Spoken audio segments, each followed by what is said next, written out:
all the great things in other high achievers' lives, all the reasons that these successful people that you look up to, that you aspire to be like, are the way they are, have all come from a place of being uncomfortable. That's just a fact. Single biggest reason why people have bad days is because they start them off by looking around at everybody else and seeing what they're doing instead of having the focus and the discipline to actually start your day off with you in control. Because everywhere I look and everywhere I see in today's society, everybody's doing everything they can to be more comfortable. They're looking for the more convenience. They're looking for the quicker. They're looking for the faster. Don't ask for security, ask for adventure. And see, it's not important how long you live. What's important is how you live. You know, I think people are always looking for some sort of, remedy or some shortcut that's going to make them be able to do things that are hard easier. But no, they're hard things for a reason. So they're going to be hard. If they were easy, everyone would do them. We go through life trying to seek security and not coming outside of our comfort zone, and we take most of our stuff with us to the grave. Ask yourself, what's blocking you? What's preventing you from acting? Why don't you have the courage to handle that? Why won't you face that? What are you running away from? What kind of avoidance behavior are you engaged in? Next is, what is the worst thing that can happen when you take action? But you have to make a conscientious decision that you're going to change. And it's not dependent on anybody else. Self-discipline begins with the mastery of your thoughts. If you don't control what you think, you can't control what you do. Understanding how to set up daily routines with alternating brain and body training and killing procrastination. Each and every day that you are breathing in this world, each and every day that you are doing something in this world, you should be focusing on getting better, not worse. Show me your character. Remain disciplined. Stay strong. When it all seems hopeless, keep plugging away. Nothing can stop you if you don't stop for anything. Don't stop for anything. Never break your discipline. Remain faithful to yourself and your vision. You should be understanding that, hey, I can't be this same person on a day in, day out type of way.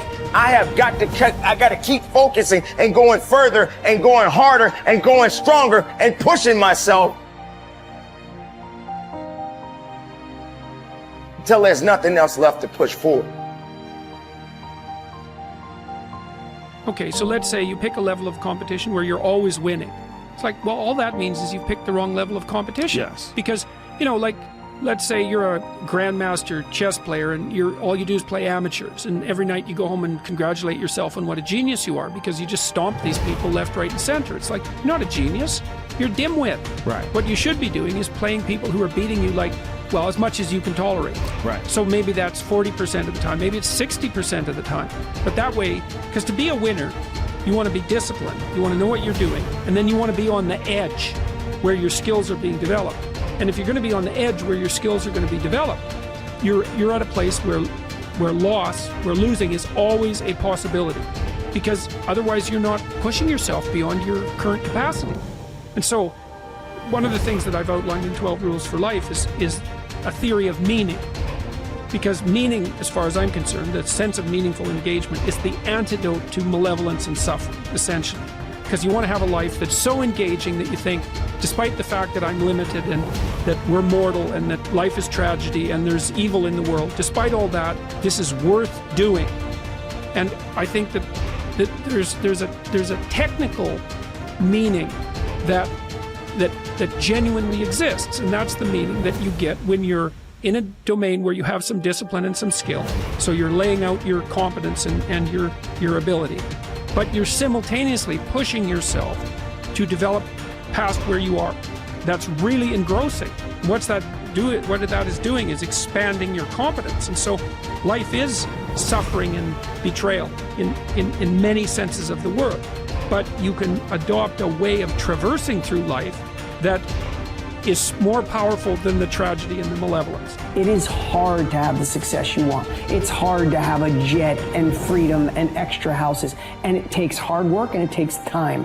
And there's no shortcut. I don't care what anybody thinks. There's no shortcut. Maybe you could have bought Dogecoin and you got lucky. That is the rarest thing in the history of the world. Ed and I would bet we agree. I don't even know. Neither one of us probably invested in crypto when all of our friends said to, because we didn't know it, we didn't feel it, and we missed it. So I'm so blessed if you did for you, but that's not where true wealth is made. You have to work 50% harder than you think you do. You have to get kicked in the teeth more than you think. You have to get questioned by your friends and family and look like the dreamer twice as much as you think. The people you thought were going to support you aren't. Some people are going to talk behind your back. Some friends are going to leave you, and guess what?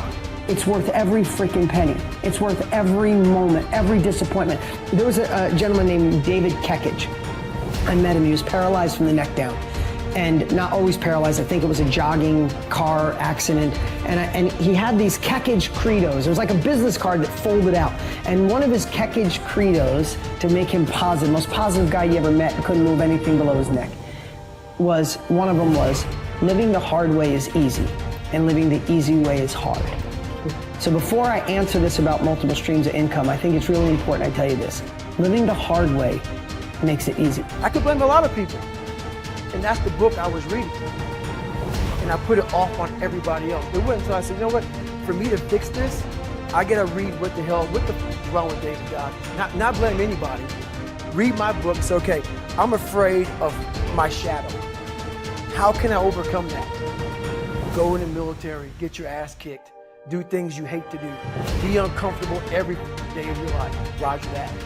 I'm not the smartest kid in the world. Okay. Instead of somebody saying, oh no, you're smart. No, don't say that to yourself. I said to myself, no, I'm a dumb motherfucker. Okay, roger that. How you get smarter? Educate yourself. So the things that we run from, we're running from the truth. We're running from the truth, man. So the only way I became successful was going towards the truth. As painful, as brutal as it is, it changed me. It allowed me to become, in my own right, who I am today. If you do what other successful people do over and over again, nothing can stop you from eventually enjoying the same rewards that they do. But if you don't do what successful people do, nothing can help you. Success is not an accident. Sadly, failure is not an accident either.